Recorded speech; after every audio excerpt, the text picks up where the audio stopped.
Hello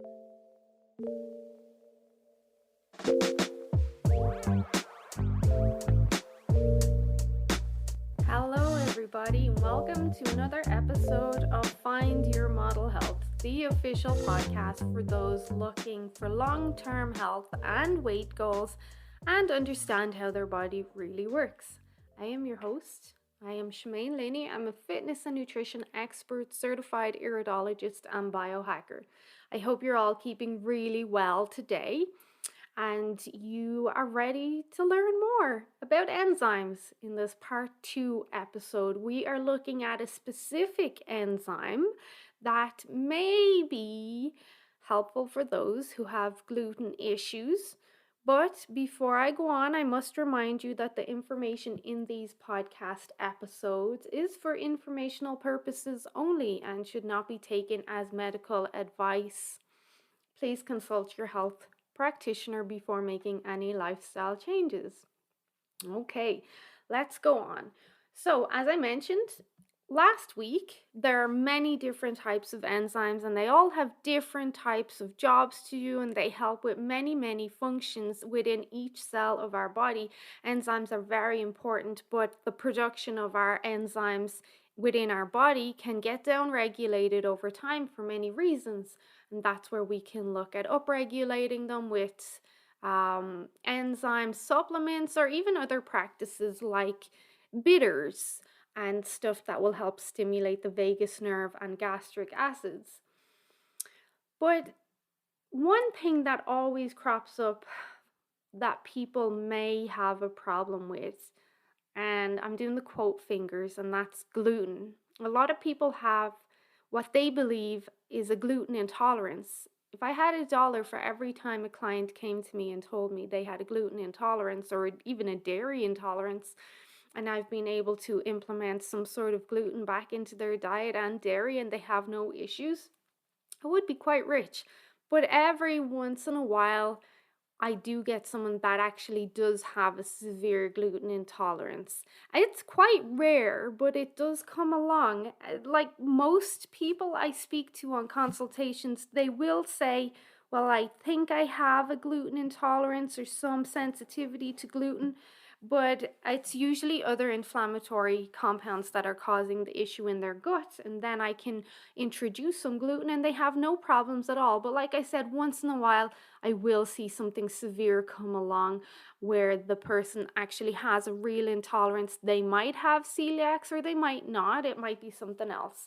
But in this case, we would be looking at this enzyme for a bit of help. And this enzyme, just to give you a bit of info, is called DPP4. You'll see it written down, DPP, and then the Roman numerals I and V. So DPP4. And DPP4 is also known as dipeptidyl peptidase 4. So, okay, so with the name, let's go on. So, even if you have been diagnosed with celiac disease or have other negative reactions to gluten and feel better when eating a gluten-free diet, despite all of your hard work to avoid gluten, sometimes we can't help cross-contamination or exposure to small amounts of gluten found in everyday products that you might not even know about it. But there is promising research behind DPP4, and this may be helpful to some people. So why is gluten so hard to digest? Well, gluten is a storage protein present in wheat, barley, and rye, and I'll add in spelt. And it's found in the endosperm of the grain or the seed. These proteins are especially rich in 2 amino acids. These two are proline and glutamine. And they are resistant to digestion. So the grains contain many components and amino acid sequences, and each one of those has a specific fingerprint to each grain. And in normal digestion, the digestive enzymes in our bodies break down these long strands of amino acids or proteins into smaller groups called peptides. You may be familiar with peptides if you've heard me talk about collagen peptides. But anyway, so gluten contains three peptides, and these are also known as alpha gliadins. And in particular, these three cannot be broken down by the digestive enzymes in the stomach and reach the small intestine intact, where they cause a lot of issues. For someone without celiac disease, the indigestible part of gluten moves through the digestive tract to be excreted with no issues whatsoever. But when people who do have celiac are exposed to these gluten peptides, they have abdominal immune responses that cause inflammation and intestinal damage, and a lot of the time severe pain and even nausea. So, and these reactions, they're not limited to celiac patients. Some people have an unexplained condition called non-celiac gluten sensitivity, or NCGS. Those with increased intestinal permeability, or quote leaky gut, can experience similar digestive distress from gluten as well.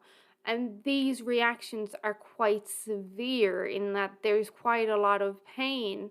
There's that inflammatory response. There may be diarrhea, there may be nausea. So this is not where we think I have a slight intolerance where I get bloating and gas where I eat gluten. That's not the same issue per se. So the only current treatment for individuals with celiac or intolerance to gluten, or that non-celiac gluten sensitivity,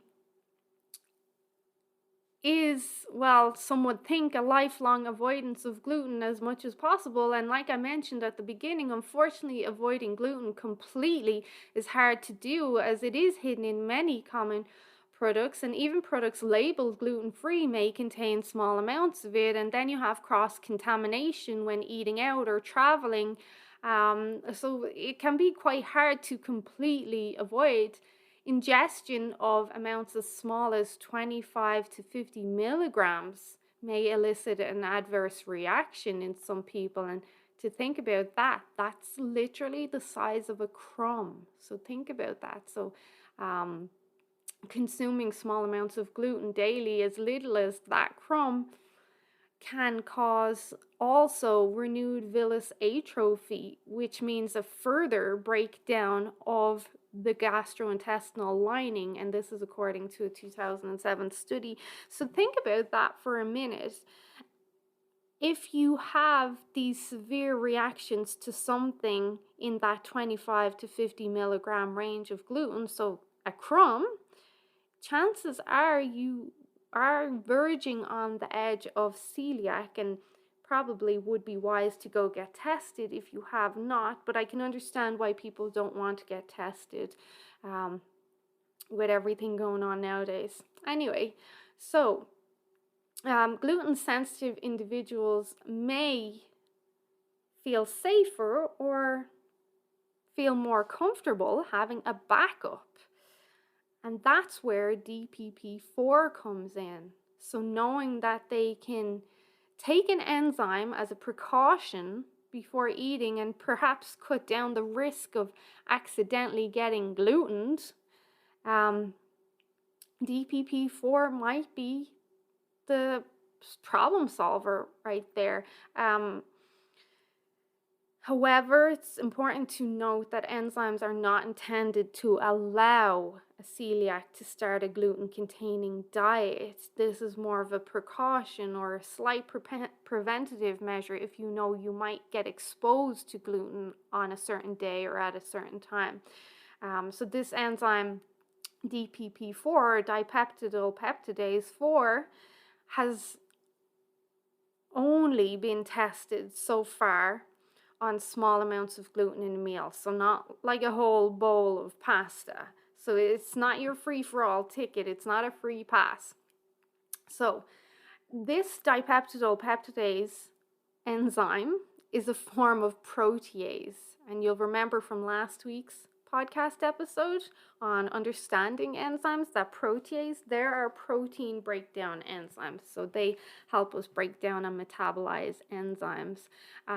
So this form of protease breaks down many of the common components found in a gluten protein. So proteases high in DPP4 activity assist in digesting and utilizing gluten and casein containing foods in some point. And the casein aspect is referring back to a 2001 study by Buon et al. Titled Synergistic Action of an X-prolyl dipeptide aminopeptidase and a non-specific aminopeptidase in protein hydrolysis. If you do need the title again, message me and I will be happy to send it to you. So, some oral protease enzymes recommended for gluten digestion have only been able to provide low enzymatic activity due to the acidity of the stomach, and they can be rapidly degraded and unable to prevent the gluten particles from reaching the small intestines. But DPP4 seems to avoid this problem. DPP4 is intended for those sensitive to gluten who are already following a gluten-free diet but may need a little bit of help breaking down gluten proteins that are unintentionally ingested. Again, it's not meant to replace a gluten-free diet. It's not a free-for-all or to treat or prevent celiac.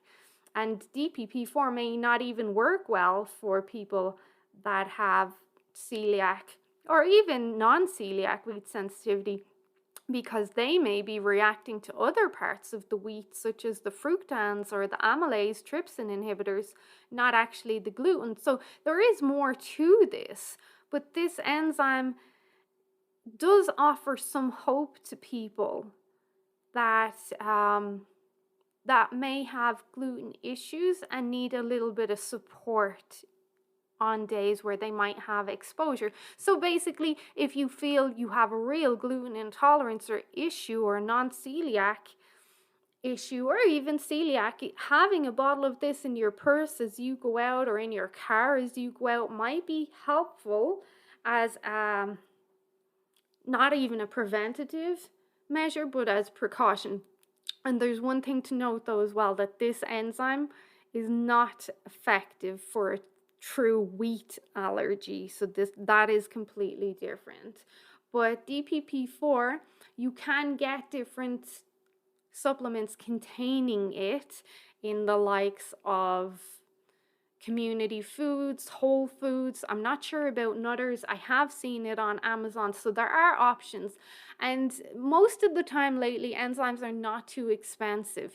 If you do have an issue like celiac or non-celiac, or you do experience these severe reactions to being exposed to gluten, but you haven't got an official diagnosis yet, it wouldn't hurt to try some of these and see if they help you out and make you, I'm going to say, feel better. Because my clients, I have one or two, not many, but I do have a couple that do have severe issues with gluten, and I can tell you they do not feel good, almost to the point of crying. Like, it can make you quite emotional when you get that immune response and gut reaction. And if you could have enzymes, and I don't make commission off these, I don't get anything, but I do think this might be a valuable tool that might help prevent and support your body in times where maybe by accident you got exposed to some gluten, or maybe on purpose. Maybe you did want a piece of the birthday cake, or maybe you do want your body to still have some gluten exposure for the whole aspect of hormesis. These enzymes might be a helpful tool. So I hope you found this helpful. Not too long of an episode, because really I just wanted to educate the few people that have gluten issues with this information, and maybe it's something you'll look further into. If you have any questions, as always, you can reach out to me on Facebook or Instagram or Rumble at Shemaine's Model Health. You can also go to my website, shemainesmodelhealth.com, and there's a contact button there. You can send me an email or a message there. Please, as always, sharing is caring. If there's anyone you know that might benefit from this information, please do share with them. And if you haven't liked or subscribed to my page already, please do. I would really, really appreciate it. Okay, everyone, I'll speak to you soon. Bye bye.